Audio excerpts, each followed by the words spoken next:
Well, hello. That's right, brother. You know what it is. It's time for coffee break with JN. What's up, Flesh? Good to see you, brother. How are you? Yo, Jimmy, how are you, my man?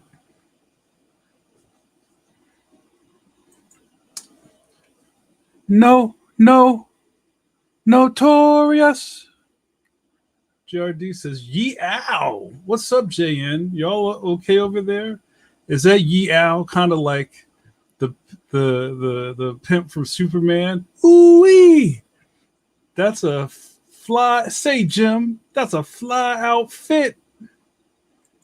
You're, you're, you're. What up? What up, JoJo? Yo, what up, Bill? It's Philly Donahue. I always forget that one. I love Philly Donahue. What's up, my man? JRD says the ye owl is for dental work. Oh, you had to go to the dentist, huh? That's okay. That's all right. I actually, maybe we're gonna probably wind up talking about dentists tonight, right? I really enjoy. I can't get my hat right. I enjoy the. I don't enjoy the dentist, but I think I've spent maybe a third of my life in a dentist chair. So I'm way used to the dentist and have a good crew. Yo, uh, one third of the King Ghidorah of Jamal Walton. How are you, sir? Bill says, so was it the Astro Boy coffee mug tonight? No. I'm rocking my man Jim Luhan's The Mind of Lars Lazarus. I love this mug. I have a couple of new mugs I want to put in rotation soon.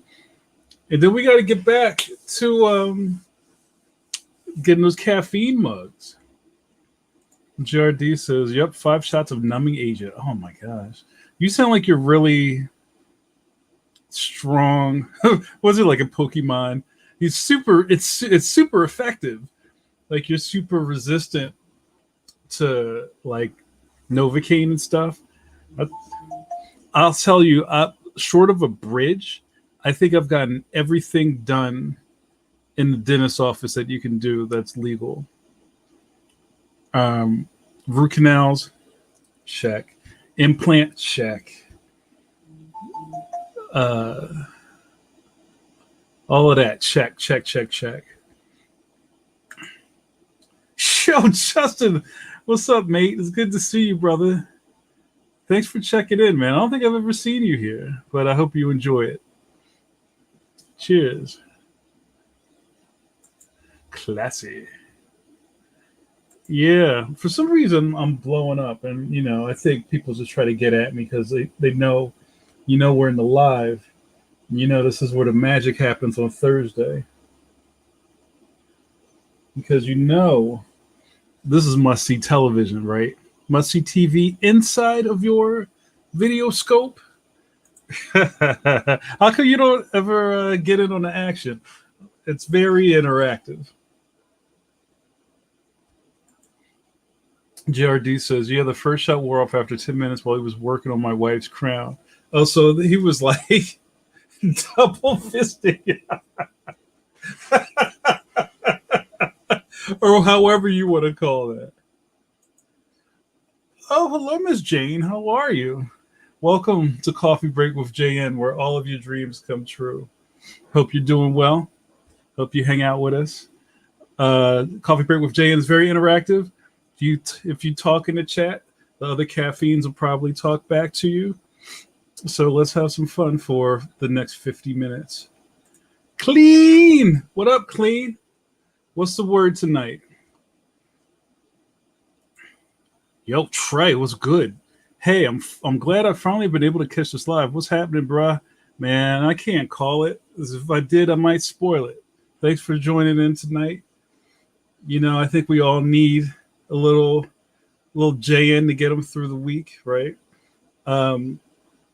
If any of you guys are checking in from Pencil to Pencil, my creative podcast with Mike Manley, We didn't go live last night. We had a huge storm in our area and knocked out power in the whole like quadrant where I live. And it's pretty, it's weird. I don't even want to say it's scary.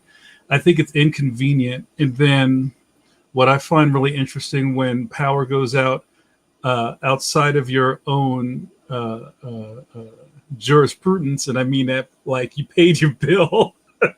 We can talk about the cable going out, and you're not exactly sure if it's an outage or the color envelopes are sitting in the basket in front of the living room. But you kind of, I almost have the same thing about when there's kind of like freak storms and you lose power or your cable or something, and you start roughing it for a very small amount of time. And people are really inconvenienced by that. And I understand that. I understand your cable goes out and you're calling Roadrunner or whatever your cable company is, wherever you are.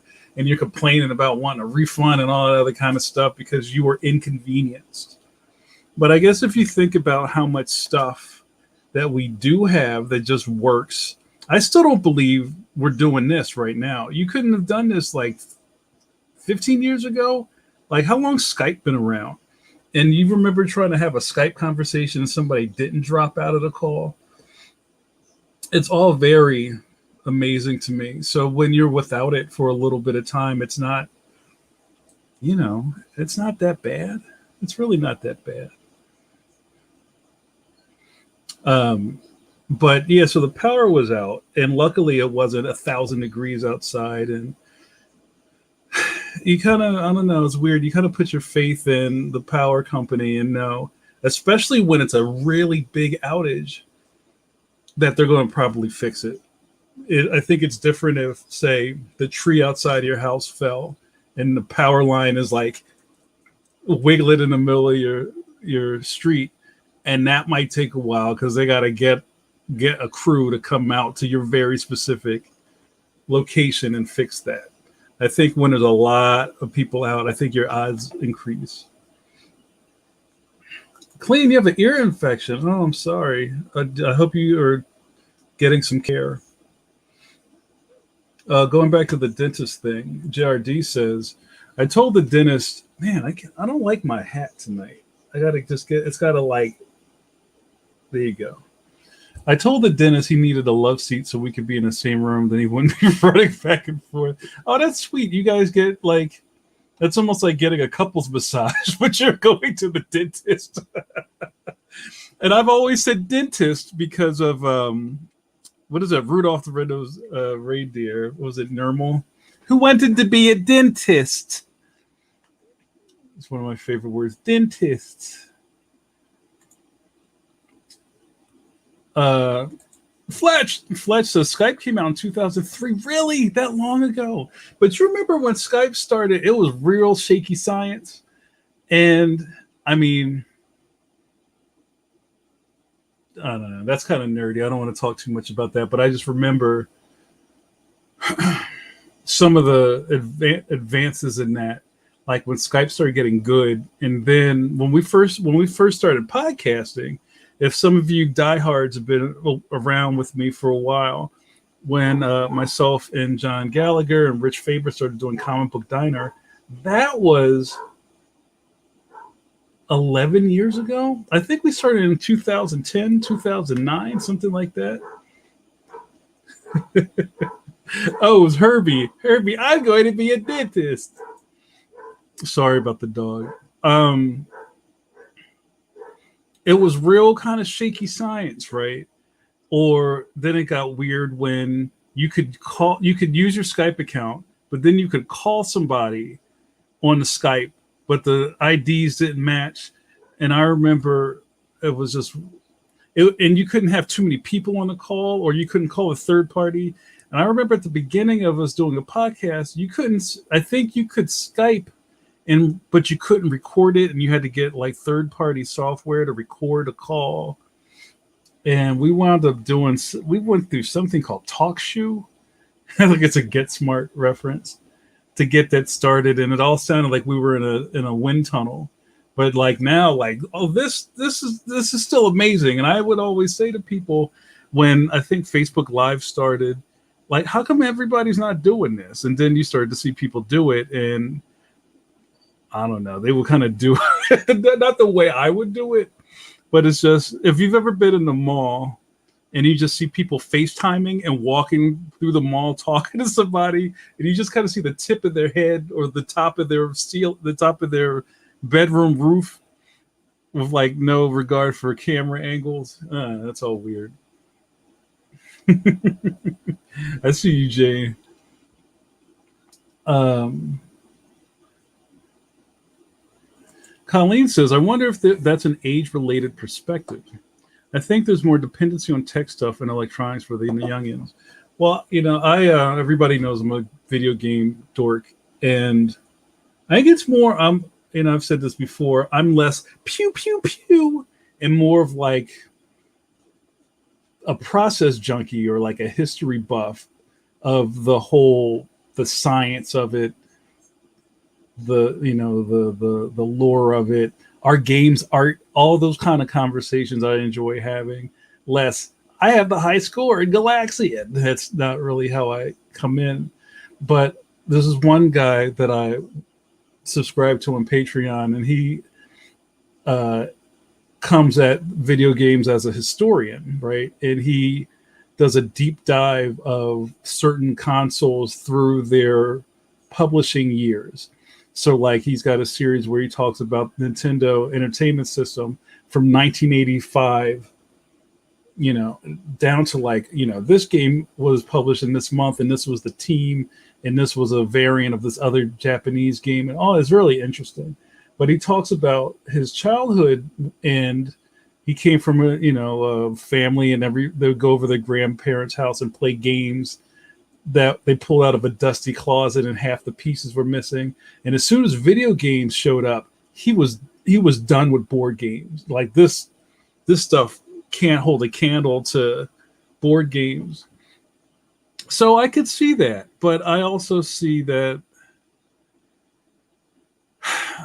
it's probably hard to be young and be in that kind of environment because your stuff doesn't work, or you don't have any bars, or I think I don't want to sell kids short too much, but I know it's, if you're glued to a certain type of tech and you can't have it, it's the longest periods of time. But now I'm at an age where when I'm in the car, I'm listening to the news radio. That's where I'm at right now. I'm not even trying to like, jam out to something. I'm listening to, 10 and 2 on the hour for the news and the weather updates. So no, I could see that, but I enjoy kind of turning off. No pun intended. Like the storm kind of just gave me a second. I took a nap. That's what I did when the storm happened. I just was like, well, I'm just gonna lay down here on the couch. Well, hello, Paul Pate. How are you, sir? I missed a bunch of people here. Oh, Get Smart reference. Nice. Code of Silence. I missed it by that much. JRD says, yeah, our buddy Chris Mariano from the Leaping Mariano Brothers interviewed me for his web show in 14, maybe really early 15 when I was kickstarting my first Shakes book, and he used Skype with some recording add-on. Yeah. I don't know anybody that really Skypes anymore.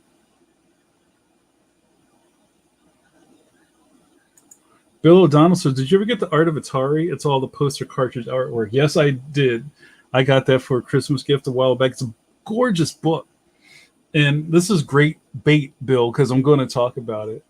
I think one of the things I like to talk about with kind of like my history of video games, and a lot of people my age who grew up at the inception of the home video game market, because I kind of grew up in the arcades, and I think arcade to me means something different to somebody who was even born 15, 20 years later than me.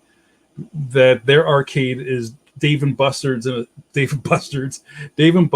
a swipe card and Hot Wings, or even Chuck E. Cheese kids. I came from rough and tumble. You might get stabbed out front of the arcade, Um, but when Atari came out, and it was amazing that you could take this thing and hook it to your TV. And I remember people's parents having problems with you actually putting this thing on a television. This is like these really slow advances in technology where people didn't trust it yet. It's kind of like when microwaves first came out and people were like, yeah, don't stand too close to that thing. I'm not sure. Like it's untested science, like the Ghostbusters proton packs. And I remember this being things like, yo, make sure you turn that off. I don't want it burning out my TV screen, you know. But one of the things about those Atari games is that they're really crude and they didn't look good. Like the Atari Pac-Man does not look like Pac-Man, but you, as I've said a million times, you had to use your imagination still. I come from the era of imagination. That's why I'm not really surprised I do what I do. And I didn't want to give it up. Um, but the old, well, vinyl is now hip again, right? But a record album was your portal into the universe of this record. When you would sit on the floor with, if you had cans, and listen to a record and looking at the album cover, because there were no videos yet, and there was no MTV yet, and you had no idea. You know, you kind of imagined what this song was about, and the album cover was a gateway into this universe. And the same thing with Atari packaging. The box art was so illustrative and so precise, and it, you know, didn't look like the game, you know. And you would just kind of like imagine this is probably what the world looked like if the technology was better. Sorry for the long thing there. Yo, what up, Steven? How are you, brother? I see the RDR2 post over there. Oh, yeah, you see that? That game was beyond epic. RDR became my favorite game after years of holding on to Zelda. This is cool. Yeah, at a comic book convention, one of the organizers was sweet enough to hook me up with a bunch of the Red Dead Redemption voice actors' signatures. So I got this poster at the show, and he got it signed for me. So it's full of signatures. It's really cool. It's a really cool keepsake. Yeah, yeah, all that stuff is really great. Colleen says, "Oh, what is in my eye? Oh man, my mom pulled out the old. Well, it's raining hard and there's lightning. Yes, I gotta hang up the phone. Don't be on the phone in a lightning store. You know that one. That's perfect. She was on her cell phone. Oh, that's great. Yeah, don't be on the house phone in a lightning store because that's how they get you."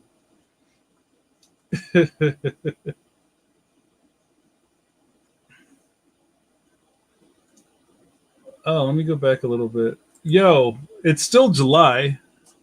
What up, Julian? My man Julian Lytle representing the DMV area. Still uses Skype for podcast. Oh, you're the one. Oh, wait a minute. Hold on. Paul Pate's got some struggles. I just got back from my walk with my wife. Stopping in to say hi. A bird shit on my head. That's good luck, they say. That's what they say because you have shit on your head. Got some on my hand because you probably went like, what the? And now you have shit on your head in your hand. Totally gross. Bummed to miss, but I'm hitting the showers. Godspeed, Paul Pate. Fletch says Atari 2600 was the bomb.com as a kid. Even though the arcade was better graphics, you still couldn't beat playing on your own TV. Yeah. Yeah. But you still had to use your imagination. But there were some really good games. One of my favorite Atari games, if you knew three other people and you had the paddles, and that just shows how old we are. I know people who will call just the joysticks, they'll call them paddles. Or if you ever see people talk about Nintendo tapes, that we called everything a tape. Yo, you got the new Atari tape. Was Warlords, which was an Atari arcade game with 4 players, and you use the paddles. And on the 4 corners of the screen, you had to protect your dot or whatever, and this ball would bounce around, and you would try to knock out the other guy's thing. So it's a perfect game. It's so good. All right, I'm going to do an ID after this next thing. Talking more about old people stuff. Clean says, I feel like I can see the gradient with the analog generation, like 86 cutoff. Yeah. The people in my bracket where I prefer being plugged in, but can still cope. Yeah, 87 and 92. To my brother's age bracket where he struggles if the power is out. That's really interesting to break it down in the timelines like that.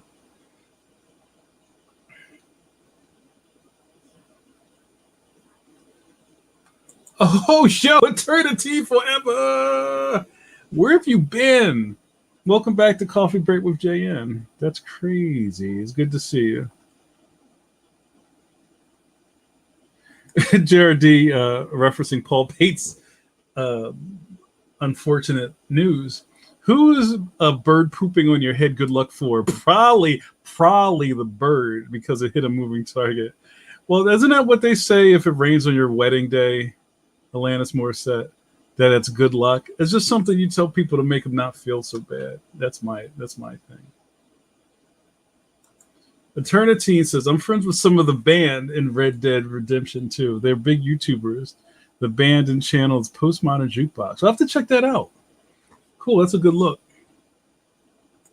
El Jamal says, my video game console TV was a black and white 10-inch. Yep. Anything was better than my TV, but I wasn't allowed to hook the console up to the good TV. See? And also, this is we're all really showing our age. And I talked about this maybe the last episode, was having, if you were blessed to have a television, like a personal TV, that was a big deal, right?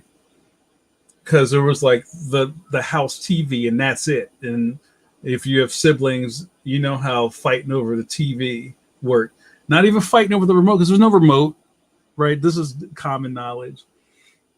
Depending on how abused your television was, you had there was usually 2 or 3 knobs. There's the on-off plunger. Then there's was it UHF and VHF? What was it?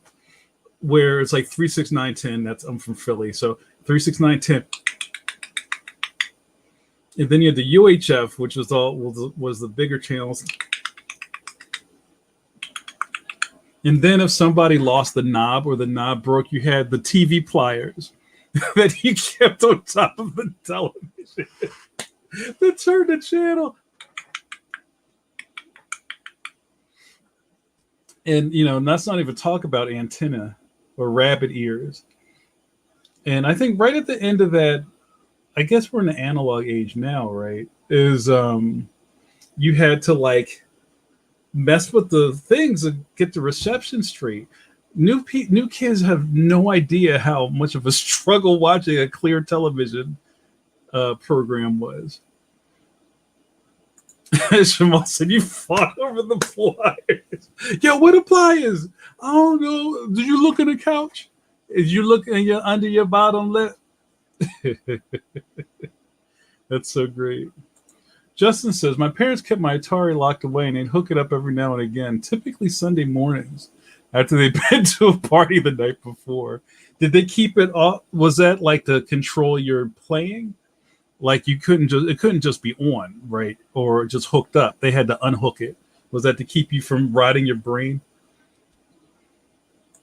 What up, Jimmy? Jimmy says, thanks for taking me back. I like this new segment.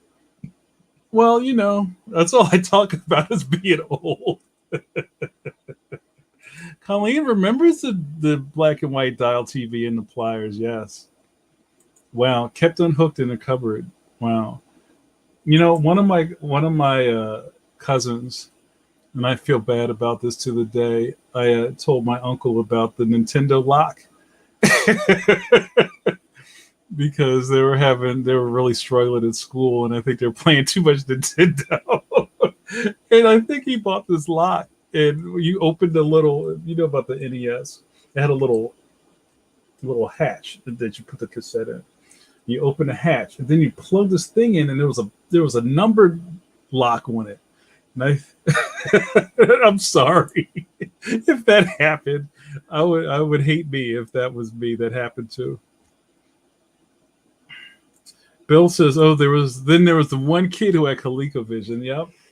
And I remember there was a probably one of my bad kid memories that I was friends with a kid because he had ColecoVision. And I remember I caught two buses to his house on a Saturday to play Smurf. His apartment. And he was like, yo, you want to go outside and like run around or whatever? I'm like, no, I'm good.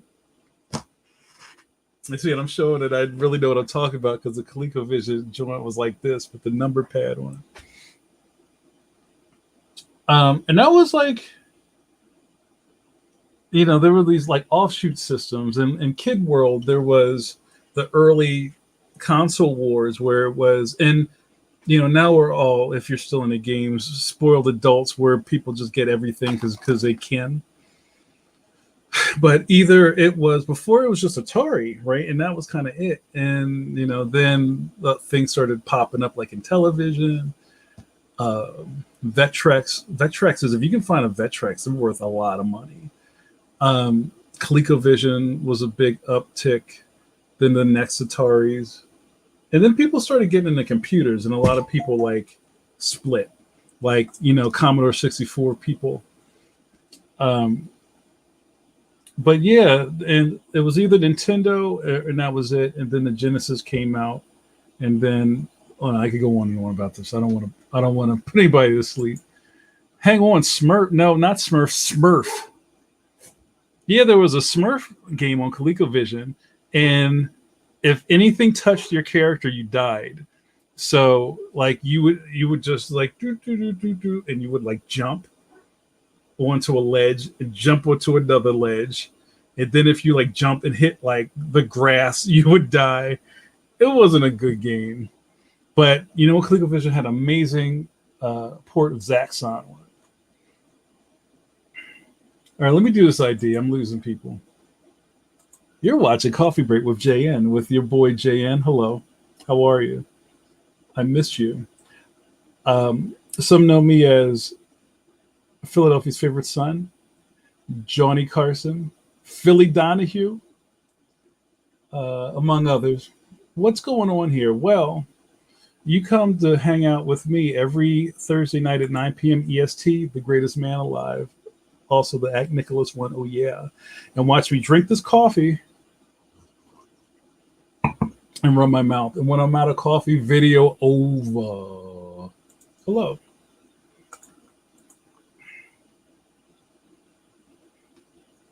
Yo, Rich, what's up, brother? What's going on with the Black Caravan? You guys are doing great stuff. It's good to see you, man. Let's talk some more.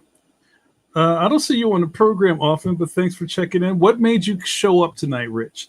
Were you like doom scrolling through Facebook and you saw me talking?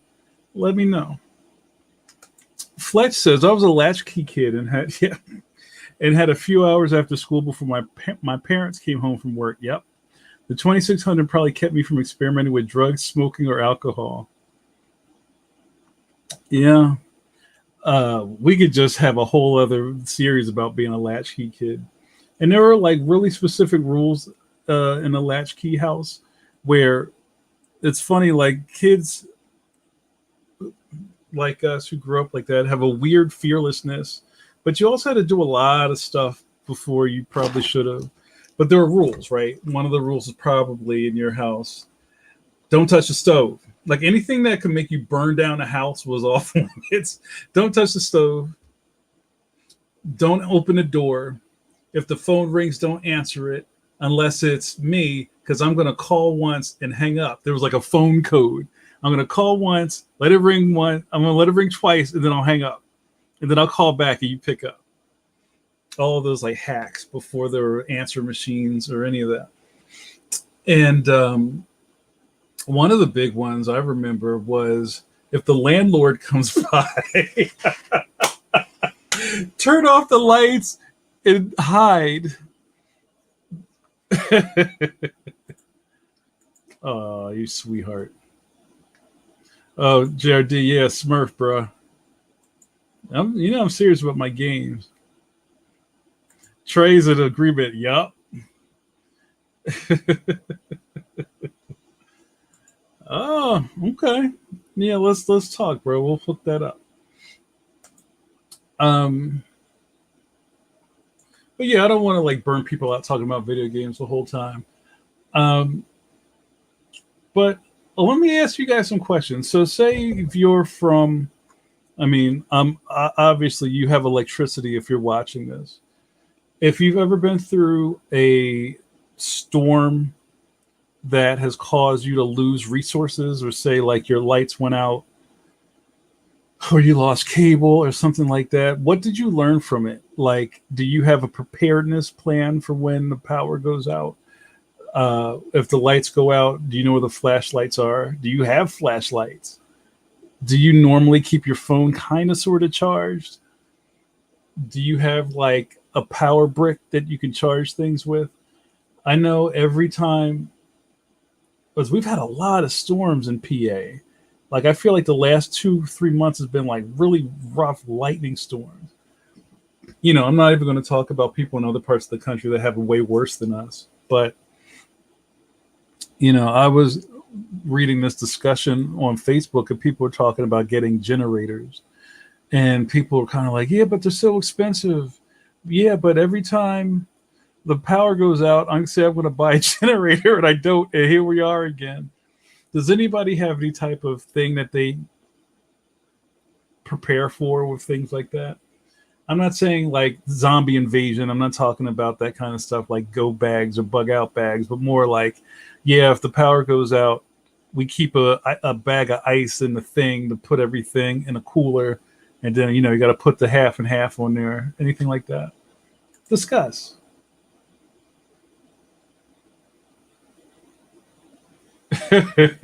Trey is like, you know what I'm talking about. While you guys cook up your answers, I'm going to go back through these. Eternity says, I was allowed to use the stove or else I wouldn't eat. Did you not have a microwave yet? Or did you, or I don't know. I think the microwave was hard to get to. It was usually on the top of the counter somewhere. JRD says he's screwed, huh? Rich says, I lived in a place in Arkansas as a kid. If we had too many lights on in the house or used a microwave at the same time, and a microwave and stove at the same time, we'd blow a fuse. Mm-hmm. We'd have to keep like 100 fuses because it happened at least a couple of times a week. Yeah, I lived in an apartment that I had to go, like, part of the stuff you keep in your house was like 4 or 5 boxes of fuses. And the worst thing was in the summer when I'm trying to make that AC work, bro. And it's just like, ooh, change the fuse. Ooh, change the fuse. But yeah, like you can't get caught slipping. And those were like the shotgun fuses. I guess that's the only kind they make, right? El Jamal, oh, hey, you slipped up. Trey says, my parents would write a letter that I would read after school every day. Wow, that told me exactly what I was supposed to do when I got home. Exactly what I could eat. Wow.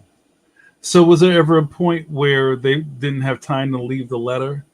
Or did you get to a point where you were too old and you just ignored the letter, or was like, nah, I got it, and then got in trouble when they got home? So why is this soup still in here? I eat it. Well, what'd you eat? I made a sandwich. Who told you to make a sandwich?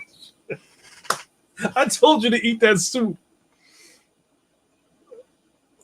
JRD says, my wife's a big weather nerd, so we usually know what's coming.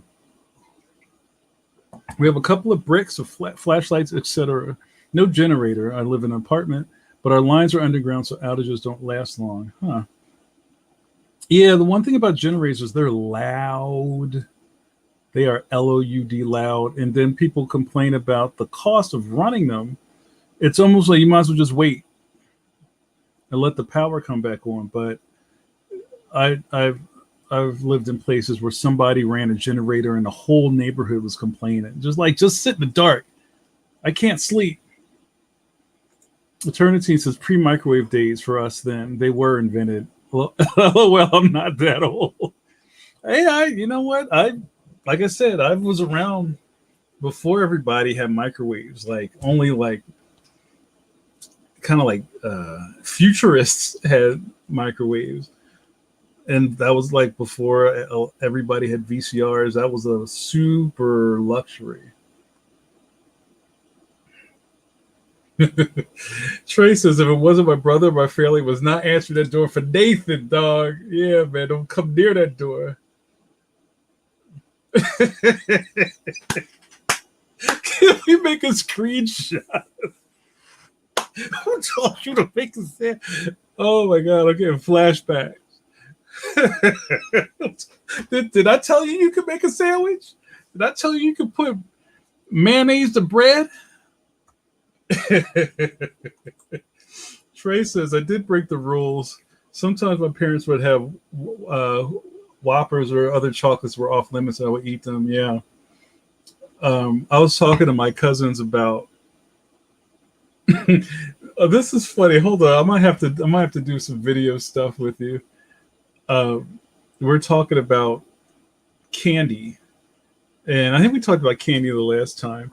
But I came across these cakes and I just had these flashbacks. I'm gonna go find them. Guys, talk amongst yourselves while I do this.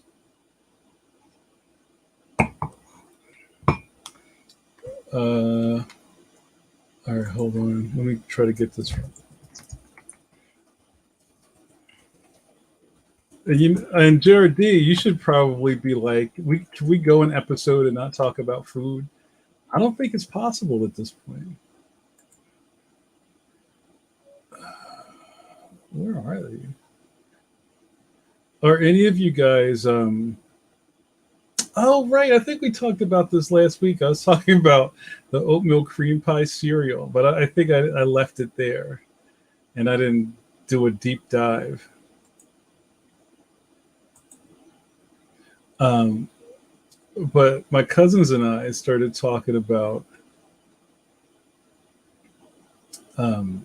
Little Debbie snack cakes. And I had a real big problem with the oatmeal cream pies. Like if you could do like a snack cake intervention, I probably needed that. So I'm hoping we can talk about this. I don't know why I'm having, I guess I need to type oatmeal. If any of you guys have a love affair with really cheap snack food, kind of goes into a thing of like bodega food. But what I was talking to my cousins and I was like, oh man, remember Little Debbie's oatmeal cream pies? And they were like, yeah. And it's funny how people have memories of you that you don't even know.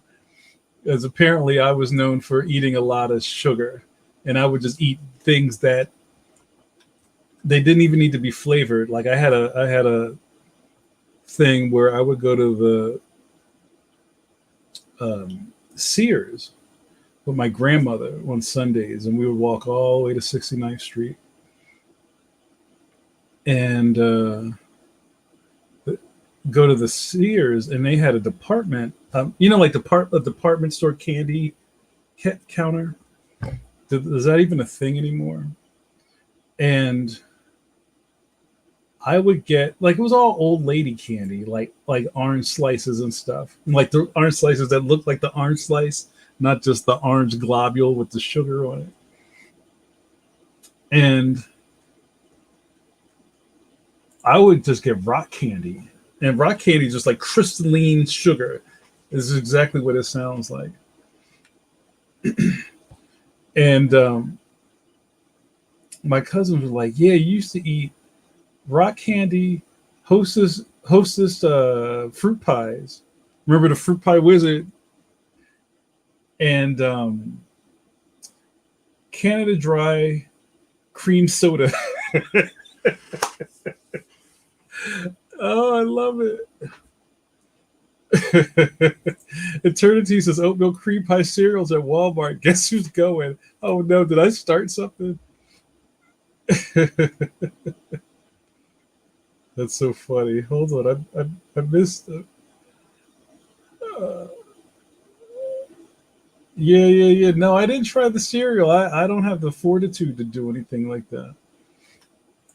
Colleen says, I used to ferret out my mom's secret candy stash. She would steal all her favorites from her Halloween candy. I mean, that's not even to talk about like grandma candy, like the This is before Werther's. It was just butterscotch, just straight butterscotch hard candy. Or what do they call it? The strawberry imperials, I think. They the wrapping looks like a strawberry, and then you unwrap it, and it's just like a hard candy with a chewy center. Uh, wow, I started something here. There's a lot of. Jamal says my kids still eat oatmeal cream pies. This is what I wanted to get to. We're going to talk about the.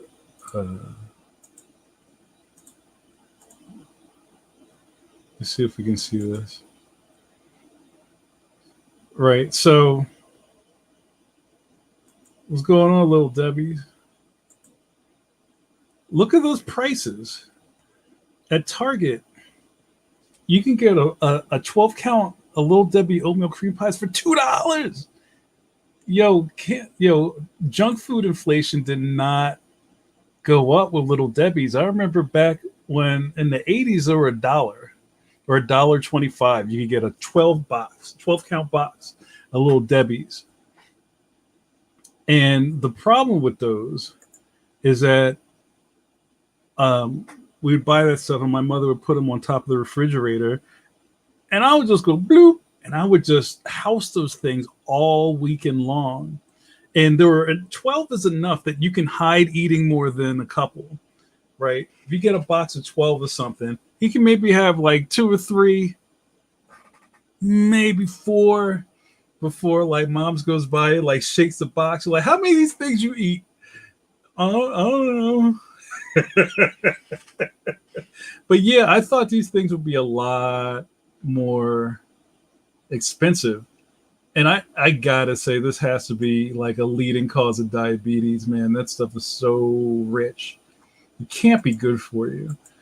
I think I've read the back of one of the Johns, and I think a Little Debbie, like one cake is like 300 calories, which doesn't sound bad. But, you know,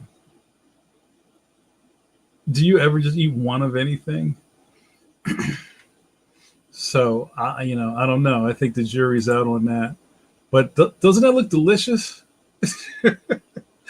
My buddy Anthony would call them acid cakes because he said you would open the thing and eat them and you can hear sizzling. It's just like eroding your tooth enamel. So good / bad. All right, hold on. Everybody's just go. JRD says, you have to pardon me. I got to start an order. You got to put those in your digital cart. Fletch says, apparently I was a peanut butter snob as a kid. My house was a Jif household, and I wouldn't eat Peter Pan over at a friend's house. I have no memory of this, but my mother says it too. I can see that. That's hilarious. And I love that, Coffee Break with JN in all of my social networking could be trendsetters.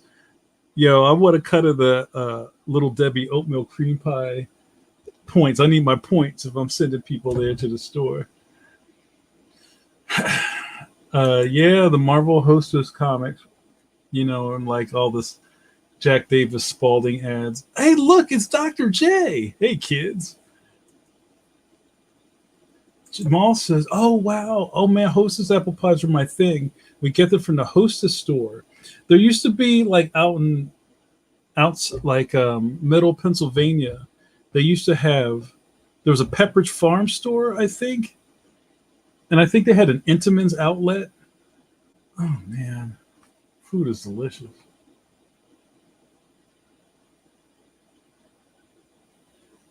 Jamal says, my granny had the ribbon candy. Oh, ribbon candy is the worst. Wrapped up in a handkerchief. I love it. Clean says, hold on. Wait. Let's talk about grandma candy. We're in the process of cleaning out my grandma's house. I shit you not. I love that phrase. Okay. She had candy stashed in every piece of furniture, drawer and corner of the house. Jolly Ranchers, Mints, Lifesavers, Sucrets. The Sucrets are candy. That's like eating Lutens because they were cherry. Lollipops everywhere. That's hilarious.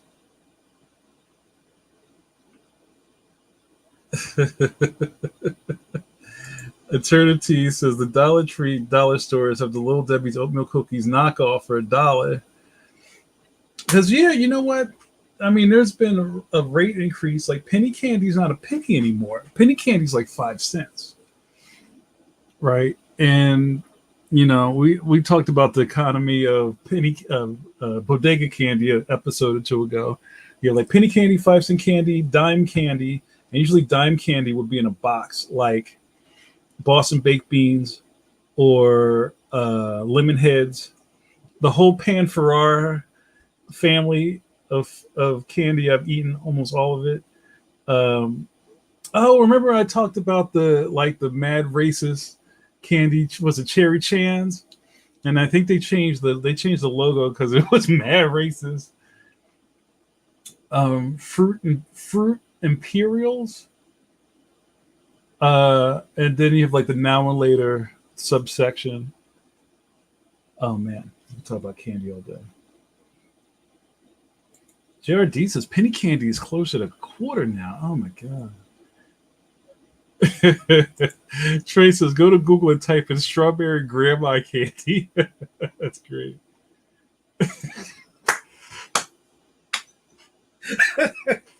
Ribbon candy equals torture sugar.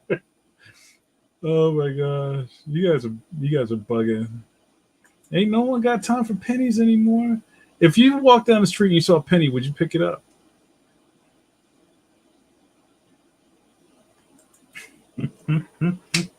I remember you used to bring the Tutti Frutti Tootsie Rolls from the bodega to the AL. Yeah. Sometimes that's good for your soul, man. Sometimes you just need some dirty hood candy. Yeah, the strawberry tooth killers. Oh man, it's so funny. Well, where'd the time go? Let's do an ID. You're watching Coffee Break with JN with your boy JN, aka Jamar Nicholas, DBA, the Black Dusty Rhodes, aka the Black Dick Cabot, aka the Grand Poobah of indie comics. Hello. You're watching my live 9 p.m. Thursday evening coffee chat with you. Yes, you. Because I know you needed this. You've been waiting all week for this. You're like, man, is it Thursday? Is it Thursday yet? Is it Thursday yet? Because you need this. And I'm the only one that can shit. I'm the only one that can give it to you. What happens here? Well, you get to watch me run my mouth and spill coffee on my shorts. And when I'm all out of coffee, the video is over. This will be a perfect time to do a GLO. Good looking out. You know my Patreon patronuses at the $2 tier who support me through all of my endeavors. Thank you so much for your patronage. Um, having you guys allows me to do things like this, right? Every bit is appreciated. A little bit goes a long way, as they say in some circles. So thank you and good looking out. If you're interested in becoming part of the Jamar Nicholas Army, here's information down below. Go check it out. You get to see behind the scenes stuff of this palatial studio. You get to, at a certain level, watch me and my good buddy Mike Hawthorne. Yeah, you know Mike Hawthorne, Marvel artist Mike Hawthorne, Deadpool Mike Hawthorne, Superior Spider-Man Mike Hawthorne, Daredevil Mike Hawthorne. Yeah, that same guy. We talk to each other, answering questions from you. Yes, you, dear patronuses. And this exclusive world premiere videos you can't see anywhere else. You can get that here. Check it out. Oh, coffee check. I was waiting for somebody to do that. We almost got through the whole episode. All right. You ready? All right. We're going right to it.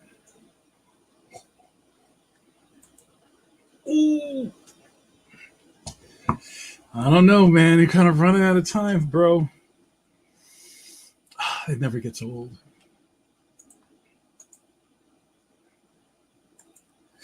Albert, what's up, bruh? How you feeling, man? It's good to see you, fam. Stay up. Stay chisel, you know what I mean? El Jamal says, no, not picking up pennies. I ignore change. That's a great t-shirt. I ignore change. My almost 12-year-old still picks up change. Hey, you put that in a potato, you got yourself a stew. Clean says, nurses survive on Diet Coke and candy. Sometimes it's the only thing that lifts our spirits, gives you the willpower to keep trucking. Sip of coffee for nurses. Let's see, what else did I miss back here? I'm reading this again. I thought JRD said penny candies for closers. I think that's funny. Yeah. So, I lost my graphics. Hold on a second. So, but yeah, I felt pretty salty that we missed pencil to pencil, and I put a little update on the thing as our power went out pretty early in the afternoon, and I was just like, I hope it comes back on so we can do this podcast, and it didn't. But we had a really good thing lined up. We're going to do a boot camp, and we may still do that, but we have some guests lined up for upcoming episodes, so we might have to push that boot camp back a little bit further. I wonder if anybody was trying to sign one for the pencil to pencil, and they're like, "Yo, what happened?" But I think I did do an update, and I know Manly posted a couple places that we weren't doing it. ABC always be closing. Penny candies for closers. JRD with some superstitions. Depends if the penny is face up. But we would buy a Christmas tree and dinner every year with our pocket change dumped into a jar. Yeah, did anybody grow up with somebody in your family having the water, like the big water container from a water cooler just filled with money? And then you go to the Coin Star and get like 40% off off of the container. You dump that in. You ever sit behind somebody at the Coin Star and just like, I don't really see coin stars anymore. I think you guys are right. People don't really deal in change, especially in our kind of like swipe world. I remember a big activity was having enough change that you had to roll pennies. Anybody ever have to roll pennies for the parents? Here, go through the thing, and here's the wrappers. Roll these pennies, and it better be 100 pennies in there. I feel like so many of us had these tyrant upbringings. It's like, yo, did I say you can eat a sandwich? I'm making myself laugh.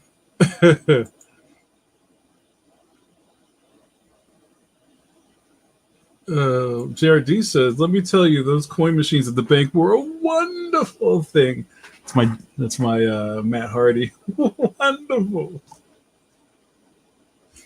glorious. Yeah, a lot of those things don't exist anymore. I know what's a TD Bank? One of those banks that had the penny arcade, not the webcomic, where you go in. I think if you remember the bank, you didn't have a fee. You could dump all your show business into the thing. But I think they broke so much that they wound up costing them more money to fix them than to have them. And I don't even think there might be a Coinstar at my supermarket, but I don't ever see anybody use it. Al says, speaking of penny candy, my 16-year-old can't believe that I could buy a comic book, a soda, a candy bar, and a bag of chips with $1 back in the late 70s. Yeah. That's a great afternoon right there. You got hooked up. $1 don't get you, doesn't get you nothing. Even at the dollar store, it's still taxed, right? Eternity says, I totally miss all these notices, but I'm here now. You know what? I'll cut you a break because, I've been on hiatus for a long time. So this has probably been what, the third show back, the fourth show back. So it's all good. You gotta star me so you get those. You gotta, what do you call it? Ring. We gotta smash that alert button. Trey says I still collect change to this day. To this day. To this day. In an oatmeal container. That's what's up. Rich says we've got a coin star at our local Walmart. We turn the change every like 2 or 3 years from our water jug. See, I know what I'm talking about. Because I'll be looking in your window. That's how I knew that.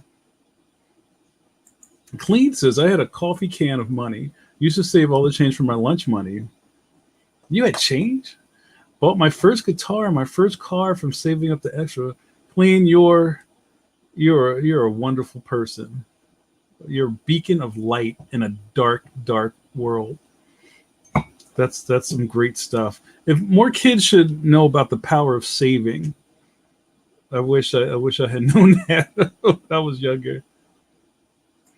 JRD said, "Man, one of my regulars on my paper route used to pay with rolled coins. And also, it could double as a handy set of brass knuckles. You just kind of palm a roll of quarters, puts a little oomph behind your punch."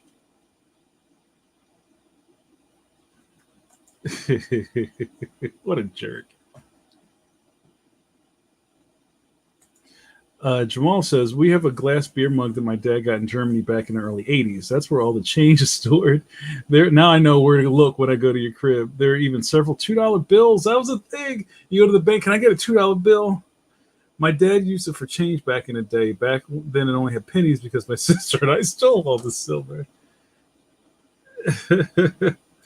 Eternity says, YouTube unsubscribed from you. Huh.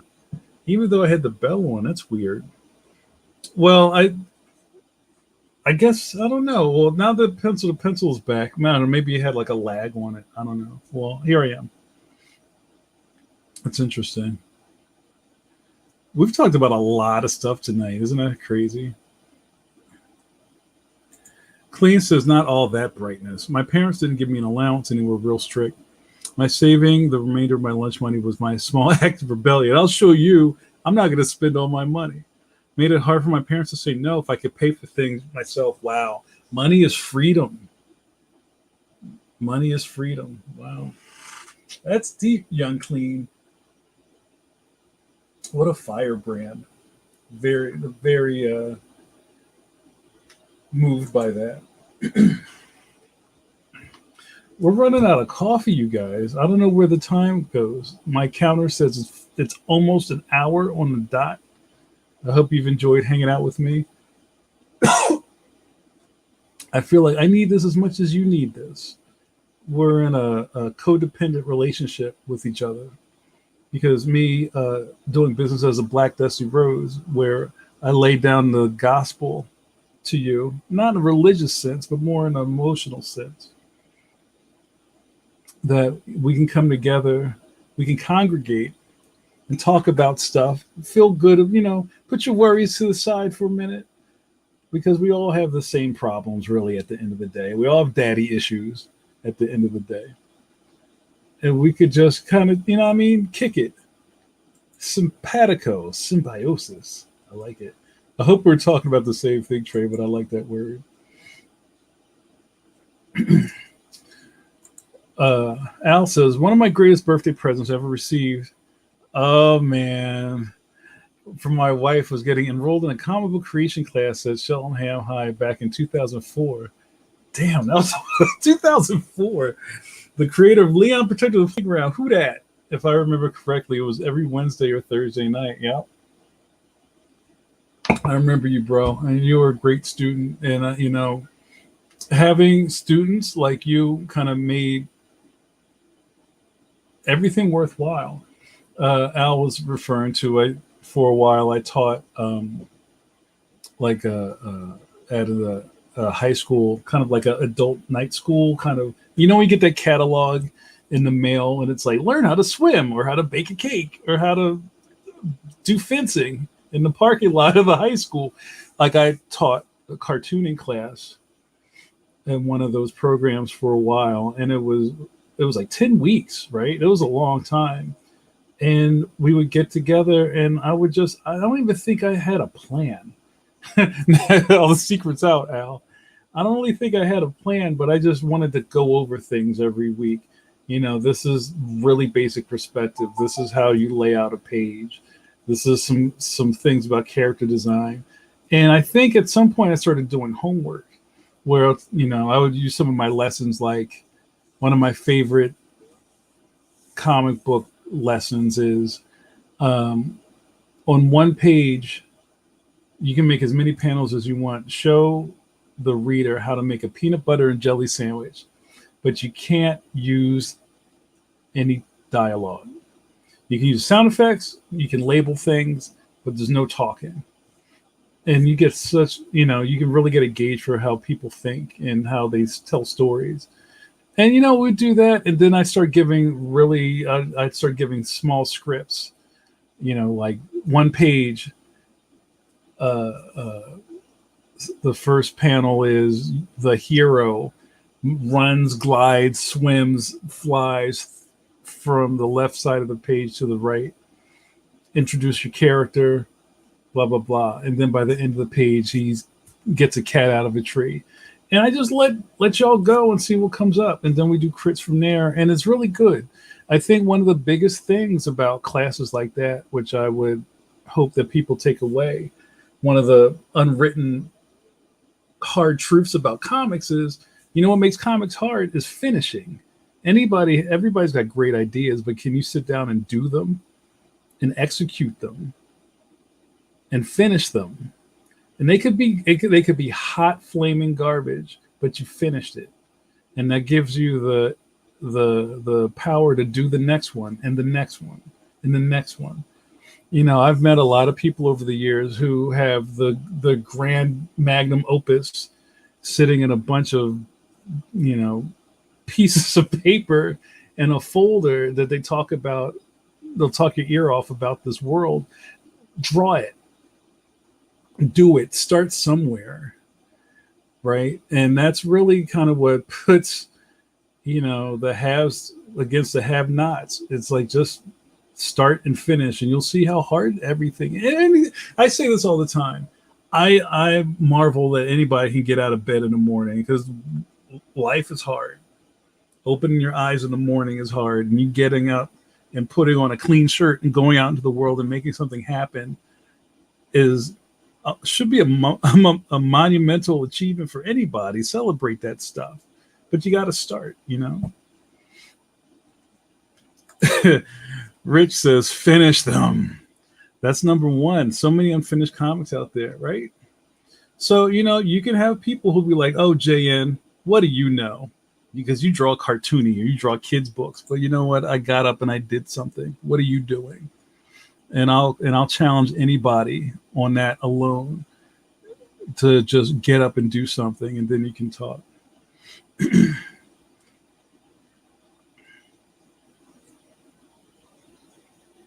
Oh, wait, hold on.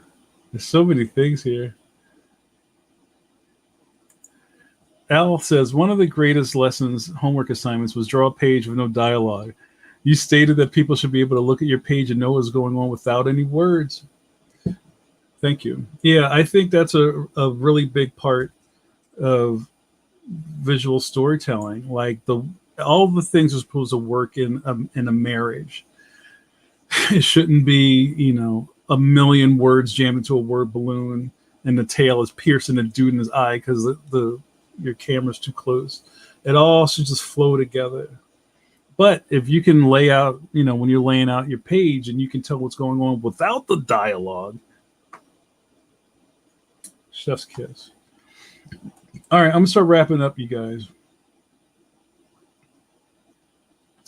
Oh, Trey and JRD are having a conversation about finishing. Yeah, man, get out there and finish stuff. JRD says, I see numerous flaws in the books that I've published, but I had to fight myself to get those buggers out the door. It's not easy. Yeah, and you have a catalog of books now.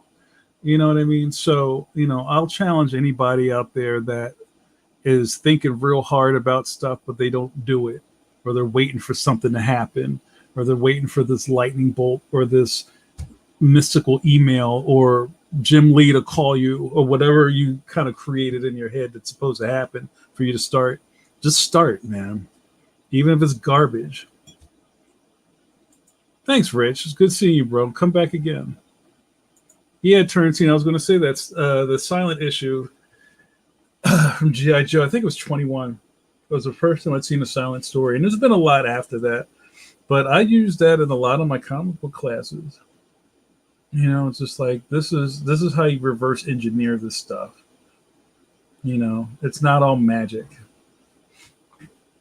So, all right, you guys, I'm going to start wrapping it up. It was great hanging out with you. I got to get back to work. This is indeed my coffee break, so I have some more work to do before I turn in. As always, it's been amazing hanging out with you. Fletch says, it's a Thursday yet? Is it Thursday yet? What was that gift from Stranger Things? Can we play D&D now? Can't wait for the next one. Good night, y'all. Yeah, I don't know where Suze is, but this is the part in the program where Suze Waringo says, say your goodbyes now, y'all. Jimmy, is great seeing you, brother. Thank you so much for hanging out. Yo, Marshall, what happened? What happened? Man, you're bad late. Well, you have to watch the replay and just like imagine that this was live, and you can like type LOL and things, and it all makes the same waves. Trey says, "Great point, Jay. I got a shot of inspiration. That's what this is for. You know, if I can do it, anybody can do it. So just get out there and start swimming, bro." Hey, good night, man. Good night. You're part of the fam. You may become an honorary Caf-fiend. I didn't do it. You ready? Who are the Caf-fiends? You know who the Caf-fiends are. Friends of regulars, not decaf. A coffee break with JN. Welcome. You've been knighted. You're an Avenger now, kid.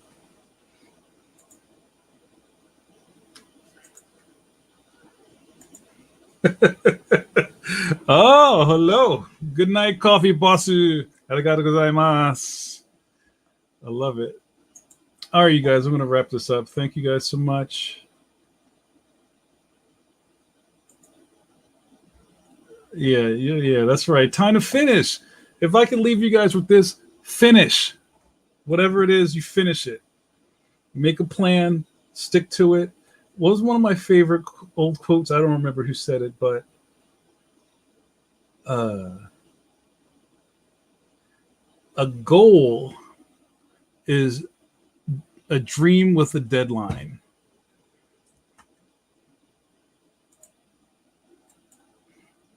All right, you guys.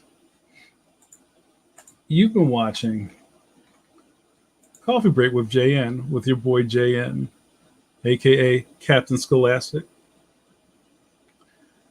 The Kevin Bacon of comic books, and your internet best friend. Hello. Well, goodbye. You've watched me drink coffee and rub my mouth with my Caf-fiends. And there's a little bit of coffee left.